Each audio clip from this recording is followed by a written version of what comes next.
I'm using the wall for standing side leg work. You can also just use a chair.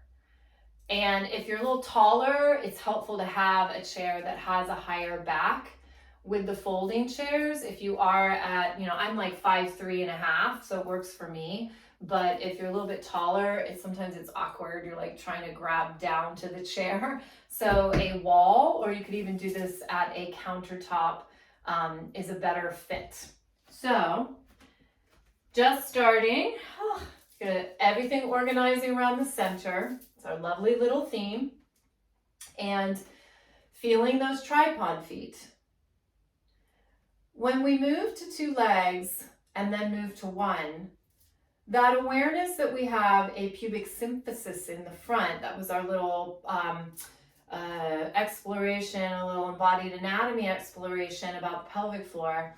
It's really helpful because, again, we now know that our pelvis has 2 halves and that our spine is in the middle.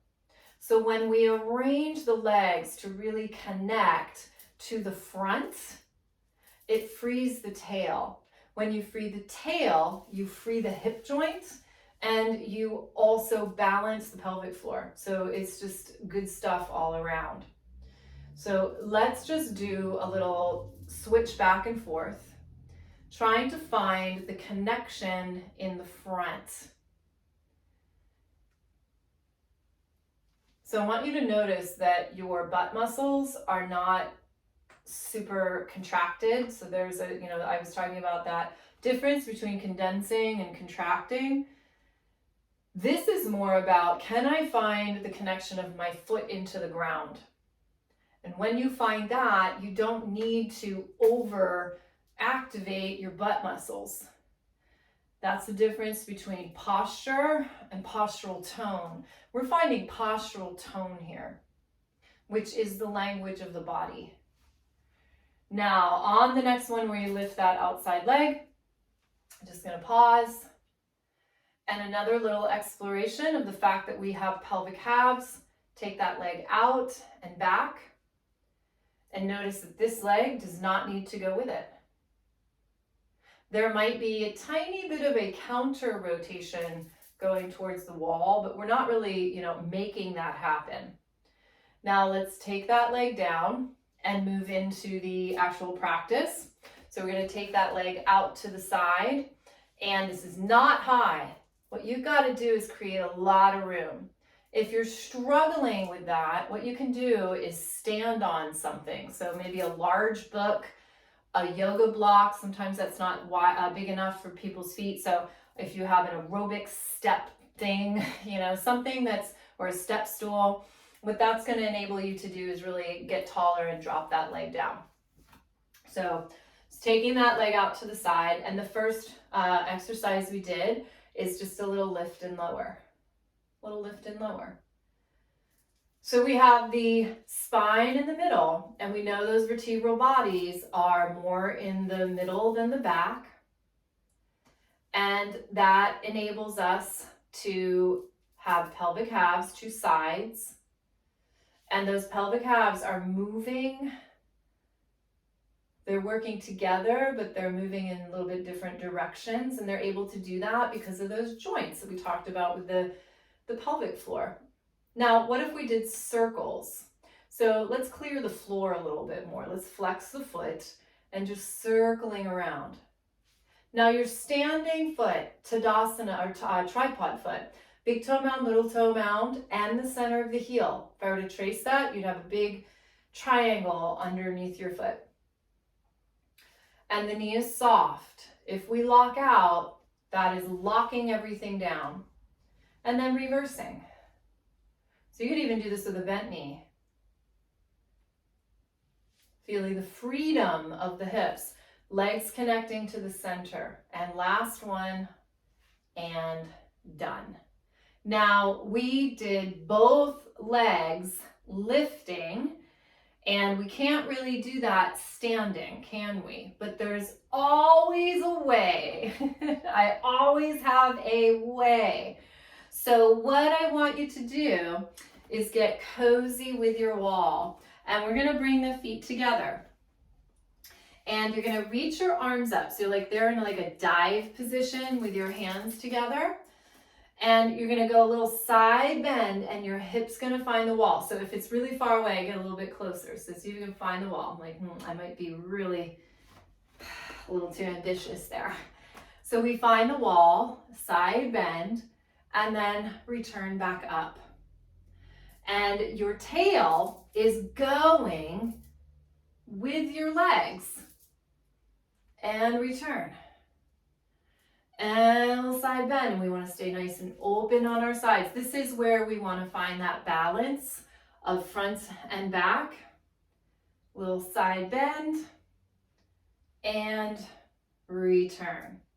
Now let's come back away from the wall. And the last exercise we did was a side kick and also a little bicycle, or I like to call it swimming, because it reminds me of Esther Williams. I used to love watching those black and white movies, and she would dive into the pool. She was so graceful. So hand on the hip and taking the leg forward. Now we're going to flex the foot to go back so it can clear the floor. And you are organizing around your center, and you're doing a little pitch forward. And then as the leg goes forward, the tail is reaching back. How high you want to lift this leg is your business. As the leg goes back, you draw up. You can think perineal body. You're organizing around center and forward. Now we can try to go a little faster here. So little momentum challenges our organizing. So if you're like, going a little bit faster does not work for me, you can slow it down. Now on the last one, go ahead and reach back and pause. And check in. Did things kind of twist and get away from center? Find everything around that center. Now let's go ahead and point the toe, and you're going to pull that leg through and then flex and sweep back. Pitch forward. Point the foot, pull and sweep through, tail reaching back, head reaching up, flex and tip forward, and point and reach, and flex. Point and reach, and reversing it. Keep the point, pitch the body forward, flex, point, pitch, flex, point, pitch, flex. One more time. Point, watch the knee, soften it, flex, and oh my God, shake it out. It's intense. Guess what? We have to do all of this on the other side. So I would rather face you. So I'm going to grab a chair for this other side. You can just continue to use the wall. If you want to try a chair, you can try that with me as well. So many options, like options, right?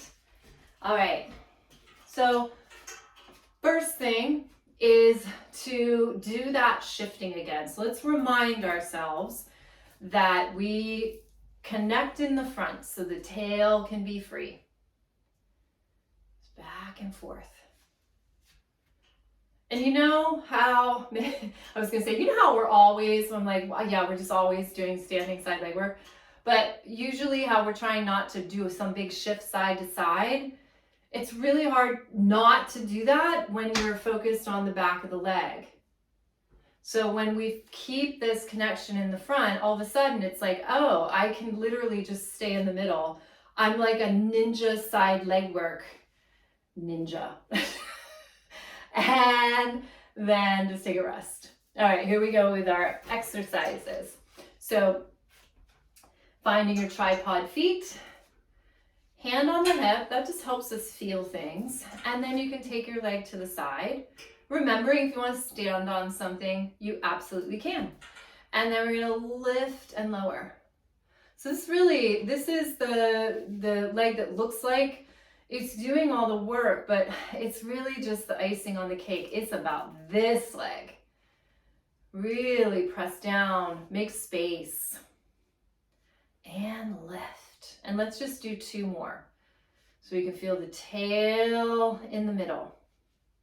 And last one, and take a pause. Now we're gonna flex the foot and we're gonna circle and try to find the midline. Keep that tripod foot. So my right leg has some interesting things that go on with it. So I'm always having to bring my attention back to the foot because I like to roll on the outside.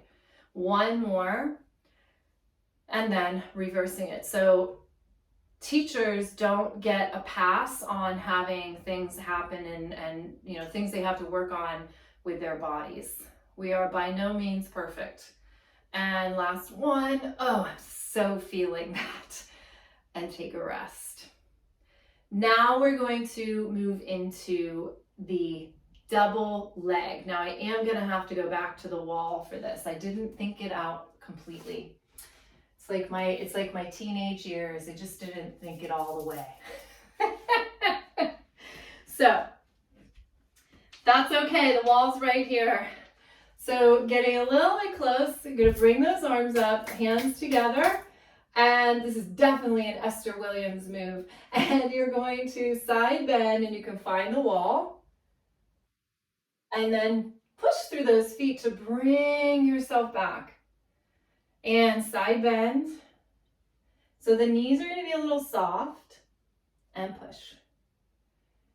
And we're aware of front and back body balanced. So remembering where the vertebrae are. We also have our beautiful perineal body. So our last one, maybe go a little further if it feels okay. And then push to come up. And return. How'd you do? Okay. So next one is our side kick, but we're doing it standing, and then we'll move that into our beautiful little swimmer. So let's take the leg and flex it and pitch back. So here's your center, everything's organized around it. I'm gonna pay more attention to my foot so I don't end up leaning on the outside. I'm gonna really get the tripod foot active. So bringing the leg forward, tail reaches back, how high the leg goes, your business. And then the leg goes back. Center, get away from my plants, my light. I have hazards back there. And reach. Now let's go a little bit faster. Let's challenge everything. So it's a little kick and sweep. Kick and sweep. Staying centered. Kick and sweep. Last one, kick. Now we're gonna hold the last one. Fancy footwork, point the toe, pull through. It's like you were in the water. Resist, resist, resist. Flex and sweep. Point, pull through. Flex. 2 more. Face in the water. Face out of the water. You can blow some bubbles. And reversing. So keep the foot pointed, reach back. Flex the foot, sweep it through. Point. Reach. Sweep it through. Hoo, hoo, hoo. I am feeling this. Through. Last one. Hang in there with me. Or maybe you need to hang in there with me. Like you need to be there for me. And through. And rest. Shake it out. Awesome. So again, super interesting to experience things in different relationship to gravity. Everything has to work a bit differently. So our body really appreciates this variation. It actually prepares it for more real life situations as well. Awesome.